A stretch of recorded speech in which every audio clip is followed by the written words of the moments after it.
वक्त आ गया है वक्फ का। 2 अप्रैल दोपहर 12 बजे लोकसभा में इसे लाया जाना है। अब देखिए, बिल पर तो चर्चाएं बहुत हो चुकी हैं। तमाम न्यूज़ चैनल्स पर बिल में क्या है क्या नहीं है, इसका पक्ष उसका पक्ष, मुसलमानों का पक्ष, हिंदुओं का पक्ष, ये तमाम पक्ष जान लिए गए हैं। अब जिस भी स्वरूप में है वक्फ बिल लोकसभा में आएगा। 8 घंटे चर्चा का समय तय किया गया है। 8 घंटे तक सभी राजनीतिक दल इस पर चर्चा करेंगे। जिसको जितना टाइम अलॉट होगा उतनी देर तक वो बोलेंगे। जरूरत पड़ने पर समय बढ़ाया भी जा सकता है, यह कहना है मंत्री किरण रिजिजू का। मान लीजिए समय बढ़ाया गया या नहीं भी बढ़ाया गया, जब चर्चा खत्म होगी उसके बाद क्या होगा? उसके बाद होगा मतदान, यानी वोटिंग बिल पर। अगर सियासी ट्रेंड को देखें तो जाहिर तौर पर मतदान पर्ची से करने के लिए, पेपर से करने के लिए, हर व्यक्ति के मतदान के लिए बात उठेगी। लेकिन इससे इतर ध्वनि मत से भी मतदान हो सकता है।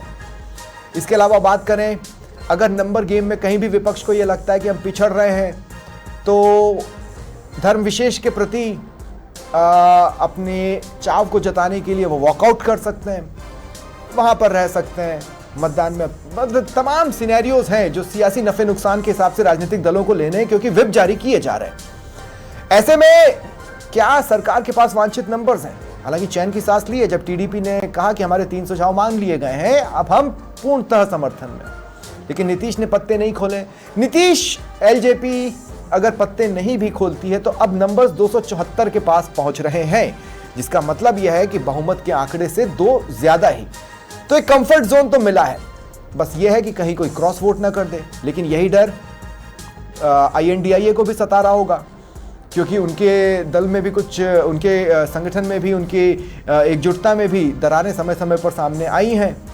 तो क्या होता है कल, इसी पर हम बातचीत करेंगे। स्वागत है आप सभी का प्रश्नकाल में। आपके साथ मैं हूं स्वप्निल। मेरे साथ जो गेस्ट जुड़ रहे हैं आपको इंट्रोड्यूस करवा देता हूं। बीजेपी प्रवक्ता अटल खंडेलवाल मेरे साथ हैं। कांग्रेस प्रवक्ता राजकुमार शर्मा मेरे साथ जुड़ चुके हैं। जितेंद्र गोयल जी राजनीतिक विश्लेषक हैं। आप सभी का स्वागत है समाचार प्लस पर। मैं शुरुआत अटल जी आपसे कर रहा हूं। काफी कंफर्ट महसूस हुआ होगा टीडीपी के ऐलान के बाद, लेकिन टीडीपी ने आपसे 3 सुझाव मनवाए हैं। वो 3 सुझाव लगभग वही है जो विपक्ष कह रहा था, जिसको आपने पहले समाहित नहीं किया। अब बिल के ओरिजिनल अस्तित्व पर सवाल खड़े होते हैं। कल आपके पास नंबर्स रहेंगे, आप कंफर्टेबल हैं नहीं है?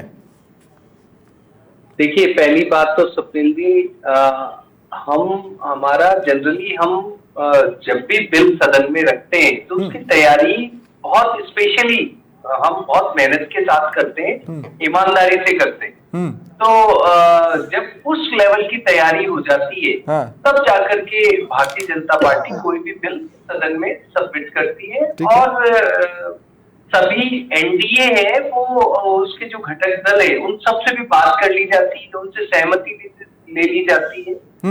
लोकतांत्रिक प्रक्रिया के तहत ही हम तो ये बिल पहले भी पास करवा सकते थे, लेकिन हमने, क्योंकि भले हम पे आरोप लगते हो, लेकिन हम संवैधानिक रूप से लोकतंत्र को सबसे ज्यादा विश्वास भी रखते हैं, मानते हैं। देखिए, पॉलिटिकल स्पीच का समय खत्म है अटल भाई, पॉलिटिकल स्पीच का समय खत्म है। आपकी तैयारी उसी दिन नजर आ गई। सुनिए, आपकी तैयारी तब थी जब आपकी संख्या 272 से ज्यादा थी। ये पहला ऐसा बिल है जिसको आपको जेपीसी को भेजना पड़ा। यहां पर आपकी तैयारी नजर आ जाती है। दूसरी बात ये कि नीतीश कुमार या उनकी पार्टी खुलकर क्यों नहीं बोल रही कि हम समर्थन देंगे या नहीं देंगे? देखिए, बात ये है, नीतीश कुमार जी ने क्या बोला अभी 2 दिन पहले, अगर आप 10 दिन के भी अगर उनकी स्पीचेस देखोगे तो वो यही बोल रहे हैं कि जो मैंने पहले गलतियां की थी वो अब नहीं करेंगे। और उनका संदेश स्पष्ट है, वो हमारे साथ ही रहने वाले हैं। वो बहुत साथ रहना और बिल पर साथ देना अटल भाई 2 अलग अलग बातें हैं। देखिए, बिल पर साथ देना और साथ रहना 2 अलग अलग बातें हैं। नहीं, दिल से साथ क्या? कोई व्यक्ति, एक बात बताओ, शरीर से कैसे साथ रहेगा? आप बोलो आत्मा अलग कर ले। ये बात बताइए अटल भाई, आप तो लोकतंत्र मानते हैं ना? नहीं, आप तो लोकतंत्र मानते हैं। आपके सहयोगियों की अलग राय नहीं हो सकती आपसे? 2 मिनट, अगर आपके सहयोगियों की आपसे अलग राय होगी तो आप उन्हें अपने आप से जुड़ा हुआ नहीं मानेंगे? अगर हमारी मूल विचारधारा से बहुत ज्यादा अलग होगी तो वो हमारे सहयोगी ही नहीं हुए। बहुत स्पष्ट बता रहा हूं आपको। नीतीश हुए ना आपके सहयोगी? ऐसे ही बिहेवियर के साथ नीतीश आपके सहयोगी हुए? नहीं, देखिए नीतीश जी भी हुए और नायडू जी भी हुए, हाँ। और बाकी आप पासवान जी को देख लीजिए, हाँ। तो जितने भी मांझी जी को, जितेंद्र मांझी जी का देख लीजिए, उन्होंने क्या स्पष्ट बात करी कि 370 के लिए भी इसी तरह से अफवाह उड़ा दी थी कि साहब ये हो जाएगा, वो हो जाएगा। क्या हो गया? 370 के बाद कश्मीर की हालत सुधर ही रही है। वो एक सेपरेट मसला है। देखिए वो एक सेपरेट मसला है, वो एक सेपरेट मसला है। प्रॉब्लम क्या है, नीतीश की पार्टी का एक चेहरा आज, सुनिए, नीतीश की पार्टी का एक चेहरा आज सामने आकर ये बोलता है कि वक्फ पर दोबारा सोचने की जरूरत है। अगर ये इस स्वरूप में आया तो गड़बड़ हो जाएगी साहब। ये नीतीश की पार्टी का एक चेहरा आज आकर बोल रहा है। देखिए बात ऐसे है कि चेहरे बहुत सारे बोलते हैं और बहुत सारे चुप भी रहते हैं चेहरे। तो ये जो बोलना है और चुप रहने वाले चेहरे हैं, इनका भी हमने आकलन कर लिया है। और कल तो इसका मतलब है ना कि नीतीश पर आप भी भरोसा नहीं कर पा रहे अटल भाई।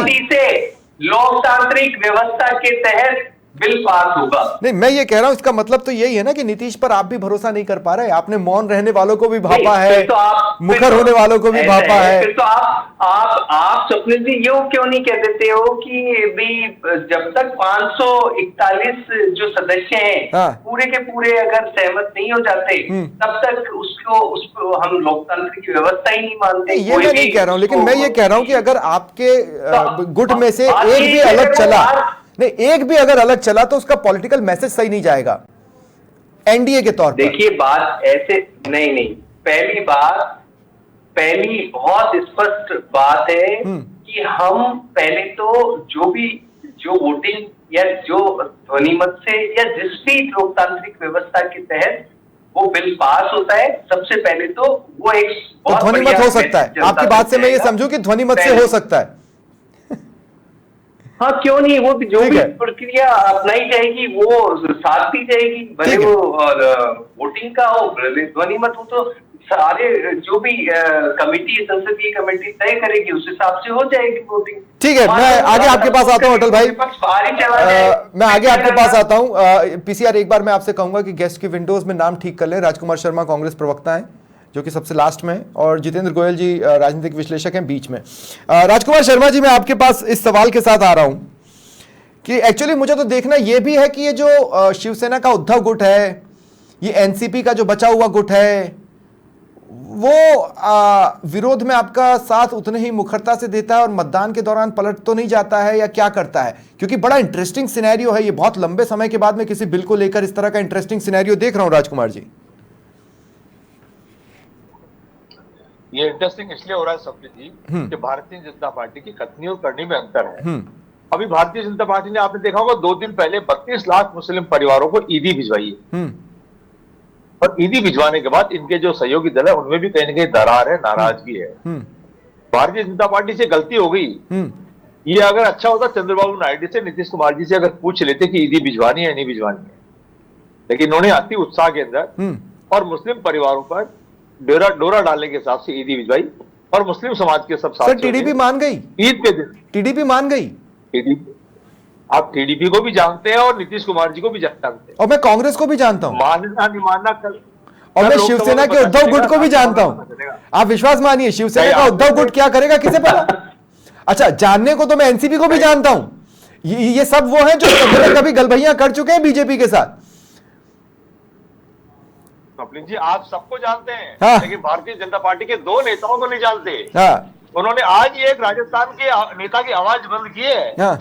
तो ये तो आवाज बंद करने में माहिर पार्टी है। अच्छा, कांग्रेस पार्टी तो लगातार कह रही है कि कोई भी बिल लाइए, हर बिल का राज्यसभा में, लोकसभा में स्वागत होना चाहिए, सभी सांसदों की राय लेनी चाहिए, सभी पॉलिटिकल पार्टियों की राय लेनी चाहिए। अच्छा राजकुमार भाई,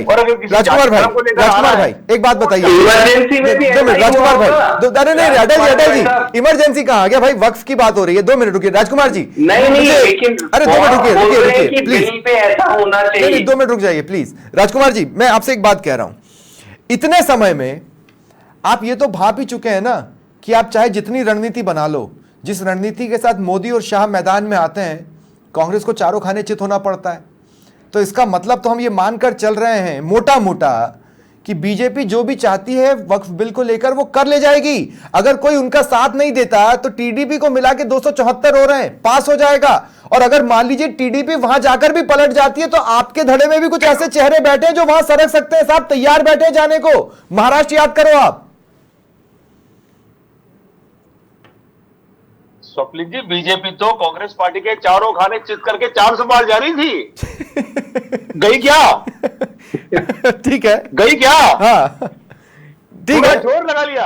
हाँ, पूरे 10 साल का जोर लगाया और उसके बाद भी आप 100 तक नहीं पहुंच पाए। सर कुछ तो क्लिक किया ना, सरकार बना ले गए। सीटें थी, हम तो 99 के फेरे में आ गए। ठीक है, सीटों से बड़े हैं। नहीं तो सर 99 के फेरे में आना आपके लिए दुखद खबर है, समझिए आप इस बात को अटल जी। लेकिन ठीक है सर, देखिए बात ये है, मैं तो ये मानता हूँ मीटिंगें चल रही है। ठीक है, ठीक है, ठीक है। मैं जितेंद्र गोयल जी को अब इस डिबेट में शामिल करना चाहता हूं, थोड़ा लेट हो गया उनके पास आते आते। लेकिन जितेंद्र गोयल जी, मैं आपसे पूछना चाहता हूं, बड़ा इंटरेस्टिंग सिनेरियो है। कल हम क्या देख सकते हैं इसे लेकर? अगर मैं किताब लिखने बैठूं ना तो मेरे को बहुत सारे चैप्टर्स लिखने बैठेंगे, लेकिन फिर भी मोटे तौर पर जो समझ में आता है कि अगर बिल लाने की डेट, टाइम और डिस्कशन टाइम सब तय कर लिया गया है तो ये बिल पास होने वाला है, ये मैं मान के चल रहा हूं। कोई नहीं रोक सकता, रुकेगा ही नहीं।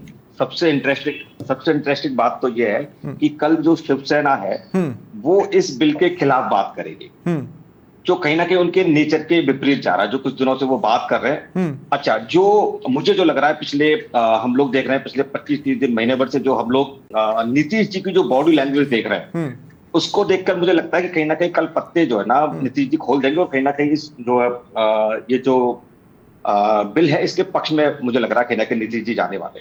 अच्छा। अब बिल्कुल बहुत सारी बातें आपने कहा कि इस पर बिल्कुल किताब लिख सकते हैं, बिल्कुल सही बात है, क्योंकि बिल्कुल सिनेरियो चेंज है। और बात शुरू हुई थी कि वक्फ बोर्ड को खत्म कर दिया जाएगा। बीजेपी भी कहीं ना कहीं बहुत सेफ मुझे लग रहा है पॉइंट पे चल रही है, जहां बात को जो जैसा माहौल बनाया जा रहा था, आप देख रहे हैं पिछले काफी लंबे समय से बहुत जगह बातें चल रही थी वक्फ बोर्ड को खत्म कर देंगे, खत्म करते करते करते उस विषय पे आ गए कि उस पर कुछ संशोधन होंगे। और उस संशोधन पे पार्टी ने जिस तरीके से शहनवाज हुसैन को आगे किया और वो जिस तरीके से बात कर रहे हैं, उस हिसाब से मुझे लग रहा है वो चेंजेस भी बहुत मेजर चेंजेस नहीं, ठीक है ना। तो वो जो चेंजेस बहुत ज्यादा मेजर चेंजेस नहीं है, वो ऐसे चेंजेस है जिनको कि आसानी से जो ना पक्ष और विपक्ष दोनों को जो ना सहमति से वो हो जाना चाहिए। पर हाँ, कांग्रेस क्योंकि उसका एक वोट बैंक है उसको छोड़ेगी नहीं, तो वो कहना कि विपक्ष की बात करेगी। या टीडीपी और जो शिवसेना है बात कर रहा हूँ जेडीयू की, तो जेडीयू मुझे लग रहा है कहीं ना कहीं कल जो है ना पक्ष में आने वाली है, क्योंकि उन्होंने इस समय पे जो नीति अपनाई वो पूरी तरीके से कहीं ना कहीं जो जहां पे पहली बार मोदी जी को जब प्रधानमंत्री पद की घोषणा करी थी तो उसी समय उन्होंने जो ना बैकआउट कर लिया था बीजेपी से, वो धीरे धीरे करके बाद में। लेकिन अब तो ऐसा लग रहा है कि पूरी तरीके से नीति कहीं ना कहीं भारतीय जनता पार्टी की गोदी में। लेकिन नीतीश जी समय को भापते हैं। अभी हाल ही में उन्होंने इफ्तारी दी, इफ्तारी में मुसलमान नहीं आए, वो भाप चुके हैं कि मुसलमान ये जान रहे हैं कि नीतीश चूंकि अपना स्टैंड क्लियर नहीं कर रहे हैं। आपको याद होगा ये वही नीतीश कुमार हैं, जब मोदी के साथ मंच साझा करते हैं और भारत माता की जयकारे लगते हैं तो वो जय नहीं करते, वो सिर्फ मुस्कुराते हैं, क्योंकि उन्हें मुस्लिम कम्युनिटी को जो मैसेज देना था उस मुस्कान के साथ वो मैसेज दे चुके थे। अब वो अगर मुस्लिम कम्युनिटी को कोई मैसेज देना चाहते हैं तो उसका दिन कल ही है। बिल्कुल नहीं, लेकिन आप बिल्कुल सही कह रहे हैं, लेकिन वो कहीं ना कहीं मोदी जी को भी नाराज नहीं करेंगे, क्योंकि मोदी जी के बिना बिहार का 2 बार चुनाव लड़ा जा चुका है लोकसभा का, और दोनों ही बार उन्होंने मुंह की खाई है। और इसलिए उनको लग रहा है कि बीजेपी के बिना अब जो है बिहार में चलना मुश्किल होगा। और अब जो है ना कहीं लालू जी भी संभल गए, लालू जी वैसे उनके लिए गेट खुले रखेंगे मैं मानता हूं, लेकिन फिर मुझे बिहार की राजनीति में कहीं ना कहीं लग रहा है कि कुछ ना कुछ कल ऐसा होगा जो नीतीश जी डायरेक्टली इनडायरेक्टली इस बिल को, हो सकता है वो बिल्कुल सपोर्ट पर नहीं आए, वॉकआउट कर जाए या कुछ ऐसा हो जाए, पर कहीं ना कहीं डायरेक्टली इनडायरेक्टली इस बिल को सपोर्ट। लेकिन उसके बाद फिर ये देखिए बड़ा इंटरेस्टिंग सिनेरियो है कि इससे होगा ये कि नीतीश कुमार अपना इंडिपेंडेंट मैसेज जो भी देना चाहते हैं वो दे जाएंगे। लेकिन अगर उनके साथ एलजेपी भी आ जाती है, मान लीजिए चिराग पासवान उनके साथ आ जाते हैं, जयंत चौधरी अगर उनके साथ आ जाते हैं, तो भी अब ये संख्या जो 272 का आंकड़ा है उसको डिगा नहीं पा रही है, 274 हो रहे हैं टीडीपी के कंप्लीट समर्थन के बाद। तो वो उनका एक इंडिपेंडेंट कदम होगा, जो भी होगा बिहार के सिनेरियो को देखते हुए, उसी बिहार को देखते हुए जिसकी सबसे ज्यादा आवाज हमने बजट में सुनी। मैं अटल खंडेलवाल जी एक बार फिर आपको मैं डिबेट में ले रहा हूं। अटल खंडेलवाल जी, टीडीपी के 3 सुझाव माने आपने। पहला सुझाव माना है वक्फ बाय यूजर से संबंधित प्रावधान में संशोधन, इसका मतलब यह है कि जो पंजीकृत हो चुकी हैं वे वक्फ संपत्तियां बनी रहेंगी, ठीक है। सुनिए, जांच के लिए कलेक्टर अंतिम प्राधिकारी नहीं होगा। यही तो आपत्ति विपक्ष उठा रहा था कि भाई कलेक्टर को क्यों इतना पावर दे रहे हो। दस्तावेज जमा करने के लिए अतिरिक्त समय मिलेगा, जिस पर आप कॉम्प्रोमाइज को तैयार नहीं थे। ये तो वही चीज है जो विपक्ष कह रहा था, उनकी आपको सुनना नहीं थी, टीडीपी वाले सुना ले गए। स्वप्निल जी सुनिए, हमारा कभी भी किसी कम्युनिटी विशेष को स्पेशल प्रोविजन है वो दिए जाने पर हम लोगों का विरोध रहता है। हम अगर कोई कहता है कि नहीं साहब इसको ऐसे कर लीजिए और उसमें लगता है कि हाँ ठीक है, आप अगर मान लीजिए इंडिपेंडेंट व्यक्ति कोई प्रॉपर्टी वक्फ में दी और वो प्रॉपर्टी नहीं मतलब उसके कागजात नहीं दिखा सका, तो उसको समय दे दिया जाना चाहिए। और किसी और की प्रॉपर्टी को यदि उसने बोल दिया कि ये मेरी है और मैं वक्फ में देता हूं, और तो उसके राइट भी हमने दिए कि वो व्यक्ति जिसकी की प्रॉपर्टी वो वक्फ में दे रहा है वो कोर्ट जा सकता है कि भाई साहब ये इनकी नहीं है, ये तो मेरी है। पहले वो वक्फ में ट्रिब्यूनल में जाता था। अटल भाई देखिए, टीडीपी के ऐलान के बाद ये पता चला। नहीं, आप मेरा सवाल ही गलत पकड़ रहे हैं अटल भाई, आप मेरा सवाल गलत पकड़ रहे हैं। नहीं, आप मेरा सवाल गलत पकड़ रहे हैं। मैं आपसे बहुत स्पेसिफिकली कह रहा हूं कि आपने टीडीपी के जो 3 प्रावधान माने वो तो विपक्ष के प्रावधान है, वो तो विपक्ष कह रहा था करो, आप नहीं मानने को तैयार थे। सर फिर गलत बात, मैं यही बोल रहा हूं कि हमें सुझावों से कभी दिक्कत नहीं है। हमें इसको टच भी मत करो, उससे दिक्कत है कि इसको टच नहीं करो। अरे भाई एक बात बताइए, आपके जेपीसी में सुनिए, जेपीसी में विपक्ष के कितने संशोधनों को, कितने प्रावधानों को आपने माना? जेपीसी में विपक्ष के कितने संशोधनों या प्रावधानों को आपने माना? ये प्रावधान भी उन्हीं में से है जो टीडीपी आपसे मनवा ले गई। नहीं, देखिए हमने बहुत सारे प्रावधान जेपीसी में माने। विपक्ष का कुछ नहीं माना सर, सब खारिज हुए। क्या बात कर रहे हैं आप? 40 संशोधन, 40 के करीब संशोधन हमने सारे आपके पक्ष के, विपक्ष का एक भी संशोधन, सारे खारिज हुए सर। क्या होता है एक स्वप्निल जी, पक्ष क्या होता है? पक्ष ये होता है सर जो सत्ता में बैठा है। 4 ही होता है, एक ही उत्तर होता है उसका। सर पक्ष वो होता है जो सत्ता में बैठा है। भारतीय जनता पार्टी अनंत उत्तरों में विश्वास नहीं रखती। एक उत्तर जो सही है वही हमारा उत्तर है। अच्छा एक बात मुझे समझाइए, मैं बहुत समझने की कोशिश कर रहा था। आप समझिए, पहले एक मिनट मेरी सुन लीजिए। हाँ बोलिए। कि सबसे बड़ा इशू तो ट्रिब्यूनल को चैलेंज करना, वक्फ ट्रिब्यूनल को पहले चैलेंज करने की अनुमति नहीं थी। ठीक है। बहुत मुश्किल से एमपी में ये जब हमारी सरकार बनी तब हम सुप्रीम कोर्ट में जाकर के ये लाए। तो ये एक बहुत बड़ी दिक्कत थी। ठीक है। ये इस दिक्कत को दूसरा कि भाई जो भी प्रॉपर्टी है। नहीं 2 सेकंड सर, देखिए प्रोज एंड कॉन्स पर हम बिल पे बहुत बात कर चुके हैं, अभी वो मसला नहीं है। मसला एक सिंपल है जो मैं समझना चाह रहा हूं, वो ये कि भाई नीतीश की पार्टी भी के मेंबर भी तो जेपीसी का सदस्य था, वो किस मसौदे का इंतजार कर रहे हैं? तो वो खुल के बोल क्यों नहीं देते हम साथ देंगे? घबराहट किस बात की है? सर देखिए, आप क्या बुलवाना चाहते हैं? आप सारी पार्टियों से एक ही बात बुलवाना चाहते हैं, मुस्लिमों का फेवर। क्या मुस्लिमों का फेवर? क्या मुस्लिमों का फेवर? ठीक है, सबका फेवर, जो सही है उसका फेवर। ओके, ये बोलना चाहता हूं, जो भी गलत उसमें काम वक्त जो है उसमें जो भी गलत नियम थे उनको संशोधित कर दिया। ठीक है, मैं राजकुमार जी को अब डिबेट में ले रहा हूं। तो राजकुमार जी आप समझिएगा इस बात को कि जो करेक्शन आप करवाना चाहते थे वो टीडीपी करवा ले जा रही है। तो मुझे नहीं लगता कि मुझे लगता है अब आपको भी दोबारा मसौदा पढ़ना चाहिए। आप ये नहीं कह सकते कि संशोधन नहीं होंगे साहब, क्योंकि जितने भी भयंकर संशोधन वक्फ में हुए वो तो आप ही लोगों द्वारा किए गए, खासकर नरसिम्हा राव और मनमोहन सिंह द्वारा। एब्सोल्यूट पावर देंगे, एब्सोल्यूट पावर, अनरेस्ट्रिक्टेड पावर, ये वर्ड्स थे जो आपने यूज किए थे अपने संशोधन में। राजकुमार जी। स्वप्निल जी मैं कह रहा हूं कि बिल आ रहा है उसमें ट्रांसपेरेंसी होनी चाहिए। तो मसौदे का तो इंतजार कीजिए सर, पार्टी करनी नहीं चाहती है। आप मसौदे का तो इंतजार कीजिए, आप तो पहले ही विरोध का मन बनाए बैठे हैं। हम तो विरोध का मन तो ईदी भेज के करवा दी, काली पट्टी बांध करके लोगों ने ईदी लेकर के ईद मनाई है। सर फिर देखिए, एक बात बोलूं मैं आपको राजकुमार भाई, राजकुमार भाई सुनिए ना, राजकुमार भाई का त्योहार आदमी मनाता है, काली पट्टी बांध के मनाता है, सुनिए, राजकुमार भाई, राजकुमार भाई त्योहार मना ले, मेरी बात तो सुनिए, मेरी बात सुनिए, मैं आपको एक बहुत अच्छी बात बताता हूं। आपकी जयपुर की जो जयपुर की जो कांग्रेस कमेटी है, उसने होली मिलन समारोह बुलाया जिसमें कोई नहीं आया, और जब इफ्तारी की पार्टी थी तो उसमें अशोक गहलोत भी आ गए, टीकाराम जूली भी आ गए। अगर आप इसी लिहाज से देखना चाहते हैं तो मैं आपके कार्यक्रमों को भी इसी लिहाज से देखकर आपका कैरिकेचर बना लूं कि कांग्रेस कैसी है। जिला कांग्रेस कमेटी का जो प्रोग्राम होली में और जो रोजा इफ्तारी का कार्यक्रम हुआ, हाँ? उसमें जिन जिन नेताओं को आमंत्रित किया गया था, अरे सर, अच्छा जिला कांग्रेस ने अशोक गहलोत को इनवाइट नहीं किया था।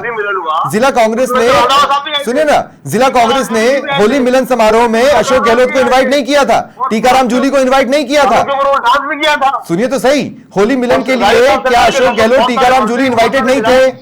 सब लोग आए थे होली मिलन समारोह में, क्या अशोक गहलोत, टीकाराम जूली इन्वाइटेड नहीं थे? हुआ था।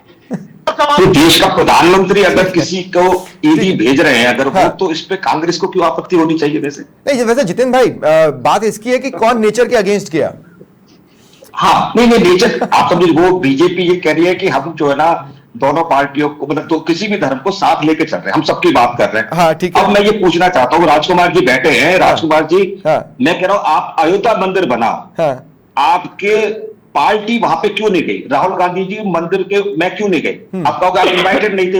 आप आम जन की तरह जाते ना, वहां पे लाइन में खड़े होकर दर्शन करते, एक मैसेज जाता पूरे हिंदुस्तान में कि हम सबके साथ हैं। आप सिर्फ मुसलमानों की ही बात क्यों करते? ये आप पे आरोप हमेशा लगता रहे, क्योंकि आप कहते हैं ना कि पैरों पे कुल्हाड़ी मारना, आप पैरों पे कुल्हाड़ी नहीं मारते।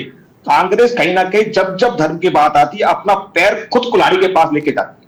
हाँ, कांग्रेस पर कुछ आरोप लगाना आसान इसलिए हो जाता है क्योंकि वो लाख बोलें, लेकिन कुछ एक ऐसी घटना सामने आ जाएगी कि जिसकी वजह से कांग्रेस पर कुछ आरोप चस्पा करना बहुत आसान बन जाता है। जितेंद्र गोयल जी, मैं एक लास्ट सवाल आपसे ले रहा हूं। मैं आपको ये बोल रहा हूं कि कल इन द एंड आप क्या देख रहे हैं, क्योंकि इसके बाद राज्यसभा भी है और मुझे पूरी उम्मीद है कि राज्यसभा के रण के लिए भी तैयारी के बिना तो इस पर कदम आगे नहीं बढ़ा चाहता, जबकि राज्यसभा में नंबर्स एनडीए के फेवर के नहीं है।